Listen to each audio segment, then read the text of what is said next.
We are so glad that you decided to join us for this free training. Actually, this is the last of our Roadmap to Business Clarity series, so if you haven't heard the other two, we'll be sure to provide those playbacks. Okay, so a few housekeeping tips so you can get the most out of this webinar. Please be sure to grab paper and a pen so you can take notes. If there's something that you hear that you don't know or that you need further clarification on, or maybe an area that you realize you needed additional help in, please be sure to write it down. So today we're going to focus on closing the gap. So getting you from where you are in your business currently to where you want to be. We believe this requires three things. Number one, managing your expectations. Number two, identifying your one thing. And lastly, getting the help that you need. So again, the three things that we'll focus on and deep dive into today are how to manage your expectations, how to identify your one thing, and how to be sure that you get the help that you need. When it comes to managing your expectations, it's important to be honest with yourself. No matter the stage you are in your business, if you're just beginning or if you're in year 10, there are two questions you can ask yourself to get a realistic picture of where you are starting from at this current moment. The first question is, what is my timeline? I'm sure you already have a date in your mind of when you'd like your business to be operating at a certain level. What is that date? If you don't have a date, that's one of the first things you need to identify. A vague date is not going to be helpful to you. It needs to be specific, like May 1st, 2020. Why? Why does it need to be that specific? It makes it real. There's a date that you're counting down to. It gives you the opportunity to break bigger tasks into smaller ones and to see if you're on track or not. If you end up choosing a date that feels unrealistic as time goes on, you can absolutely choose another date, but determining your timeline is a key step in closing those business gaps. The second question to ask is, what don't I know? This is the kind of exercise where you need to grab a pen and some paper, so if you haven't, please make sure to do that now. As a business owner, we wear many hats. We need to have a working knowledge of basic business operations. You don't need to be an expert at everything, but we need to make sure all the bases are covered. Ignorance is not an acceptable excuse. Just ask Uncle Sam. Today, we're going to grade ourselves from 1 to 10 on our current business skills. Don't worry, there's no wrong number. This simply helps us identify the areas you need help and what you need to focus on first. We are all naturally better at some things versus others. We'll give you a few moments with each of these business skills so you can really think and grade yourself. Be as honest as you can be. At the end, we'll show you this list of business skills again, so don't worry if you miss any. Strategic thinking. Grade yourself on your ability to do vision casting and creative ideas. Strategic planning. Grade yourself on the operations. Do you know how something works from A to Z?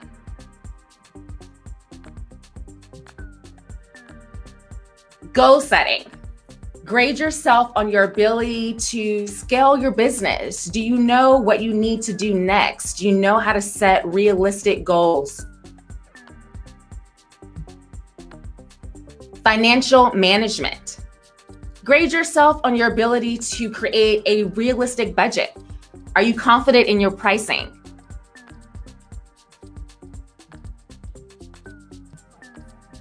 Again, you're grading yourselves from 1 to 10. Tech skills. Are you able to create a website, or do you need help with that? Can you create graphics? Anything that requires maybe a computer or something that's more techie, what's your skill level?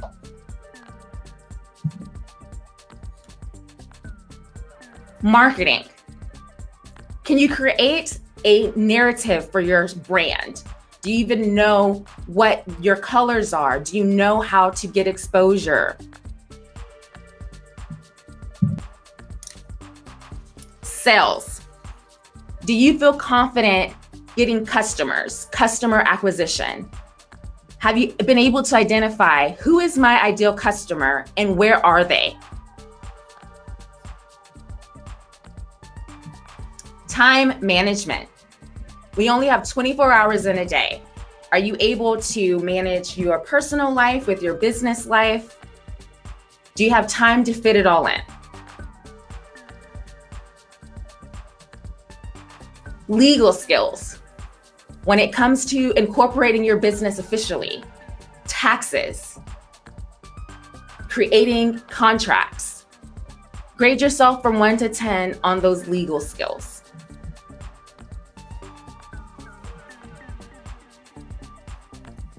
How are you feeling after grading yourself?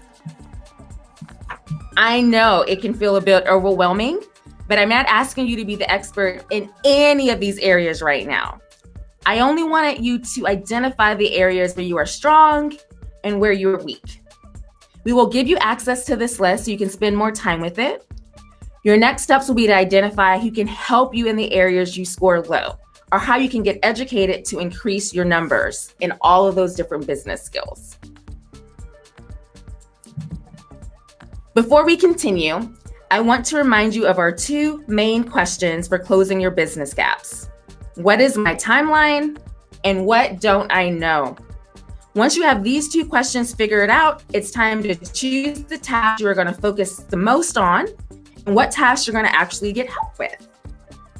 My co-host Shavana is going to take over now and guide you through figuring that out.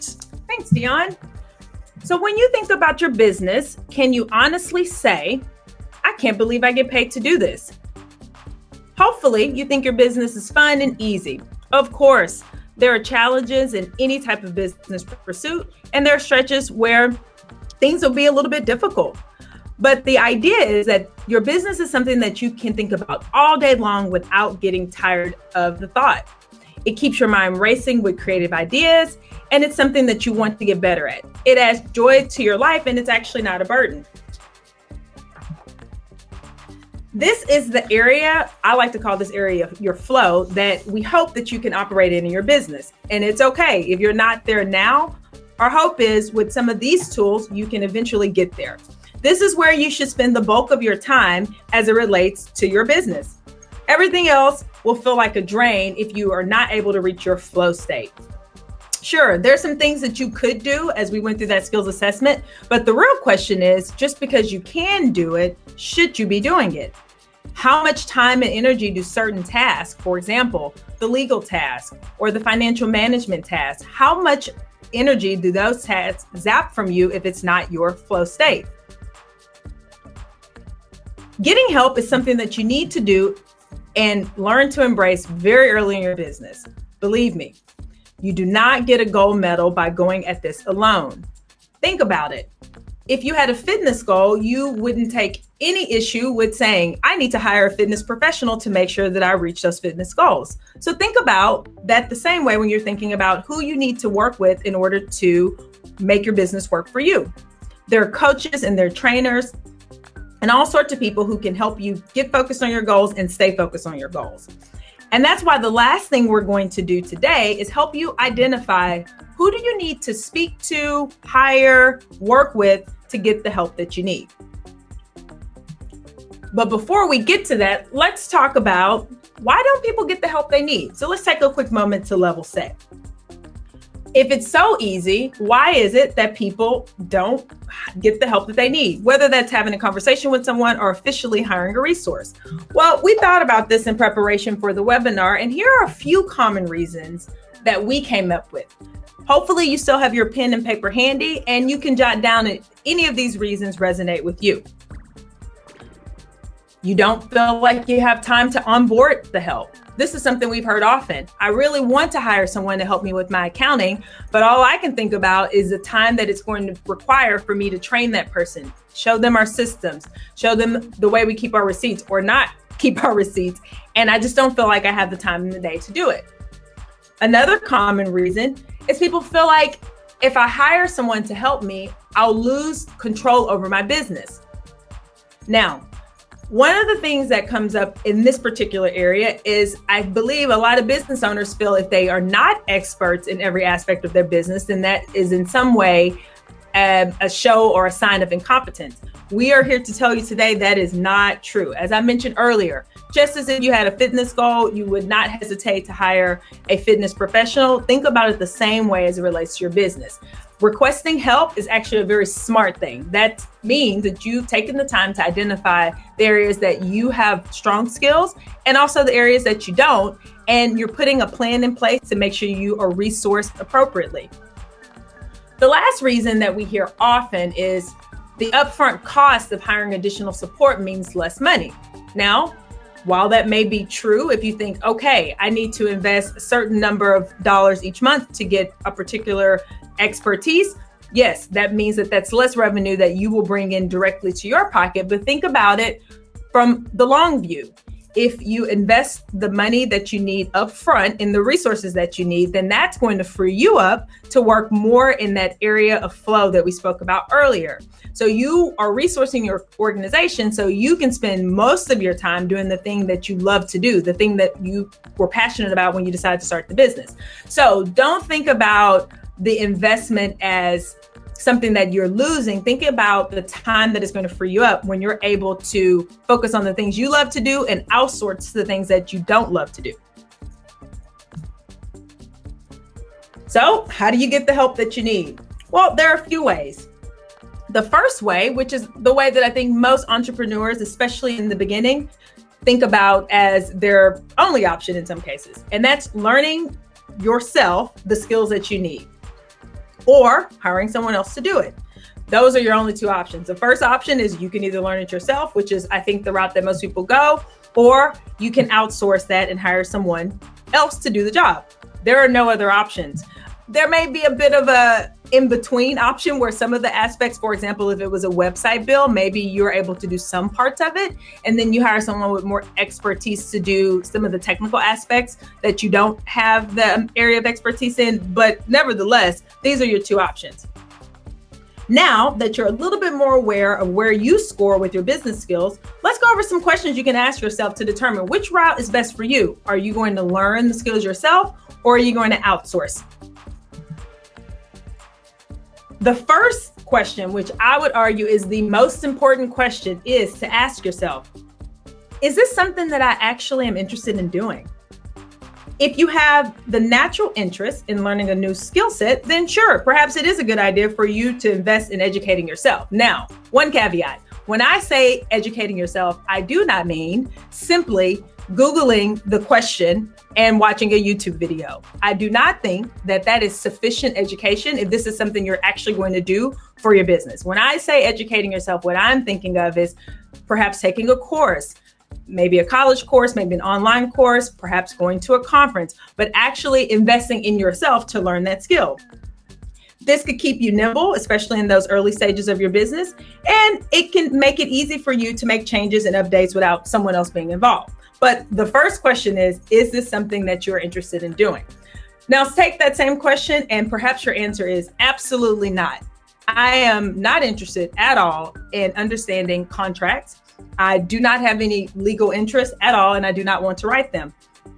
Well, if that is where you find yourself, then I would say that you need to find an expert. Find someone, an attorney, who is an expert at contracting, and in particular, contracting for your type of business, to make sure that you have the skill set that you need. In the long run, believe me, it will save you time and money. The next question is, how long will it take for you to learn? So say you are interested in learning a new skill set. Have you thought about the time that it would take you to learn? For example, if it'll take you 60 hours to learn a particular skill that you need right now, then it might be the best option to get some outside help. Because one of the things that I think is common, especially in any sort of new business pursuit, is people don't estimate appropriately the amount of time it takes to do any particular task, especially if it's something that is not an area of expertise. You can always take your time and step back from hiring someone as long as you get the help that you need, and keep this in mind.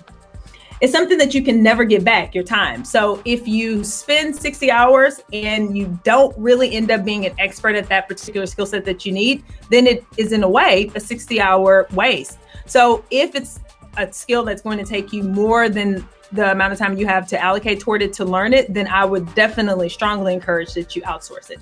And remember, learning takes a lot of mental energy. So even if it's something that you are interested in doing, do not underestimate the time it'll take.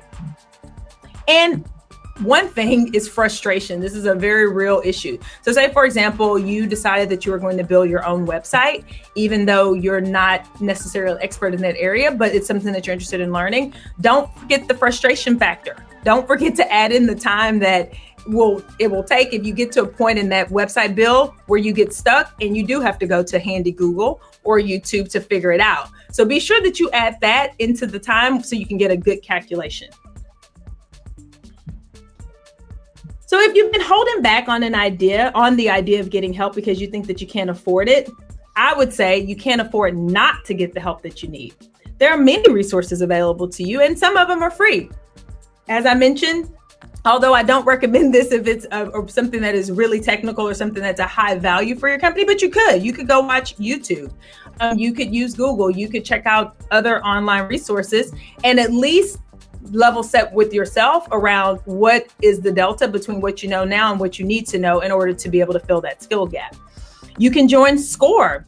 If you haven't heard of SCORE, I would suggest you look that up. It's an organization that they offer free business mentoring.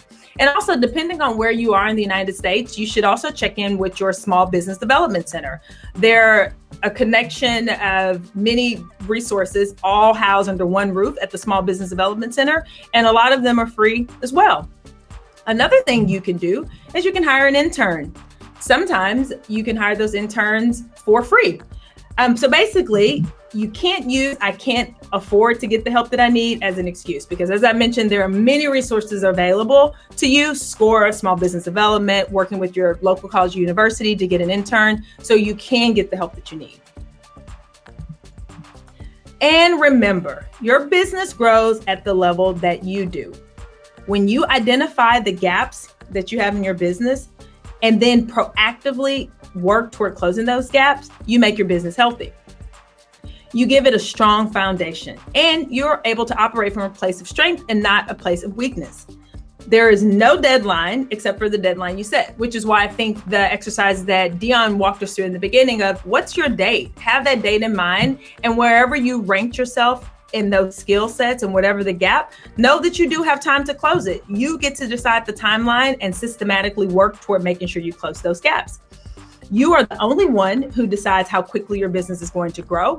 I'll repeat that. You are the only one who decides how quickly your business is going to grow. No matter what you see from people who may be in the industry, you get to set your own timeline. So do not succumb to the pressure. And I get it. It's a real pressure that you need to grow faster than you're comfortable with. You get to set the timeline. And the great thing is, you don't have to do it alone. This is what we talked about today, is how do you figure out the resources that you need to get from where you are in your business today to where you want to be in your business at a later date. Yes, and we are giving you the opportunity right now to get some help live. So if you are in the chat box, go ahead and put in a question that you may have for us.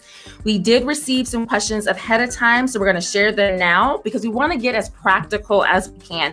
We know that this topic can feel overwhelming and there are a lot of nuances, so we want to make sure that we're helping you specifically. So go ahead and drop a comment in the box if you have a question about your business skills, getting help, or just business gaps in general, closing that business gap and that knowledge. And so go ahead and put those in the box, because if you have a question, I guarantee someone else has that question too.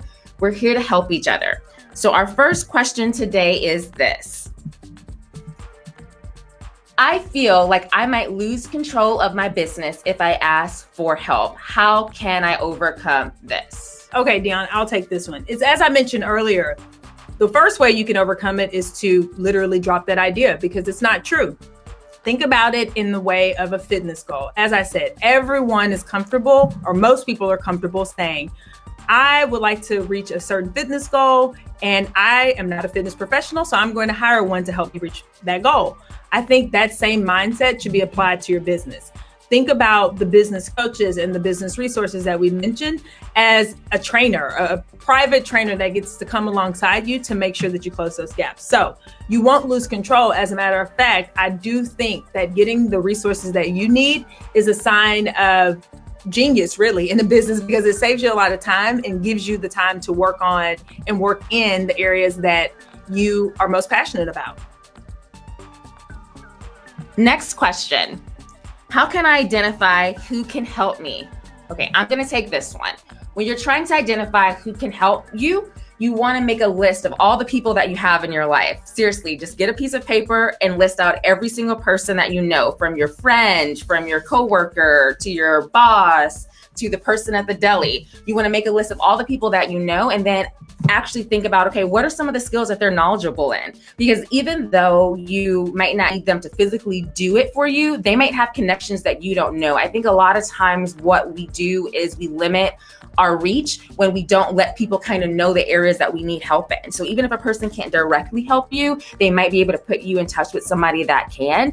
And you also might realize, okay, this person that I know from my life, I've known them for 2 years. They've been interested in doing websites and they've been kind of doing it on the side. Let me ask them some questions. They might be wanting to have a project, or they might want to be able to do it at a discounted rate. So you want to start making connections, but first you have to actually identify who is in my network first. That's what I would do. And then from there, you can actually identify who are the people that are kind of doing the thing that I want to do. Where are they going to get help? Or where are they actually, where are they listed? Like I say, if they have LinkedIn, you can go and look to see, okay, so who are some of the people that they know? Are they in any clubs? Are they in any organizations? If they are, then you would want to maybe get connected to those organizations and learn a little bit more about your industry. So there's always ways that you can network, and it doesn't have to feel icky, but that's what I would do to help you identify who can help you. So we have a few questions in the chat. Thank you very much. So the first question in the chat is, what's the one thing you would recommend I do to create a next step plan for my business? Dion, I'll let you answer this. Okay. You're really good at the time blocking. Yes. So when you are trying to when you're trying to create the next step for your business, the first thing you need to get realistic is about your time. How much time do you actually have to dedicate to your business in a week? Let's say you just have 5 hours. You need to think through Sunday through Saturday and say, okay, these 5 hours, when can I actually work on my business? So if you have a block, let's say on Monday for 3 hours, that's where you need to actually identify, okay, Monday from this time from 2 to 5 is when I'm going to work on my business. And these are the exact things that I'm going to do. I think a lot of times we overestimate what we can accomplish, and then we underestimate what we can accomplish when we're focused. And so I think if you're able to get that time piece figured out, that's going to help you identify the next steps, because then you realize, okay, I only have 3 hours. What are the most urgent things? And that's going to come up. Like, you'll feel those things rise to the top of your to-do list when you have a shorter amount of time. Great answer. So the next question is, where would be a good place to find the costs of local and state business licenses? Well, 2 things. Number one, I would recommend that you access your state's comptroller's website. For example, we're here in Texas, and the Texas comptroller has tons of resources and a lot of information for businesses, or small businesses in particular, that could provide a resource. Also, the Small Business Association.gov, so SBA.gov. That's also another really great resource where you can sort by state and figure out not only the licenses you need, but cost for those licenses, and then other resources. And then the second area would be any professional organizations that are affiliated with the type of business you're going to start. So say, for example, you were starting a construction company, then there are professional organizations that are built for those in the construction industry. So industry associations and organizations could also be a great resource, one that we would recommend to help you navigate licensing in your particular state. That's a great question. Yes, thank you for all of your great questions. Our hope is that you have more clarity on what it takes to close the gap from where you are in your business to where you want to be. And remember, create a timeline so that you can track your progress and get the help that you need. Whether you educate yourself or hire someone, you are able to grow your business today, this week, this year. Again, this has been Dion and Shavana with SNR Creative. We've really enjoyed walking you through identifying your business values today. I have an action step for you this week. I would like you to email me, Dion at snrcreative.com. I want you to email me with the business skills you currently need the most help with. So you have that whole list of all those different business skills, and we're going to email that to you as well. I want you to spend some time really grading yourself, and wherever you're low, send me that area and I will be happy to find one helpful resource for you just so that you can get started, so you can start having momentum. That's what we're going to do for you. So just make sure that you do that action step and email me this week.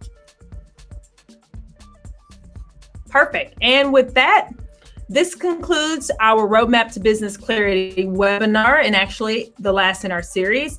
As Dion mentioned, please do reach out to us if you have any questions at all about the content we discussed today, or even questions about content that we didn't go over today, but around how to get more clarity in your business. We're here for you. We want the help, and we will see you the next time.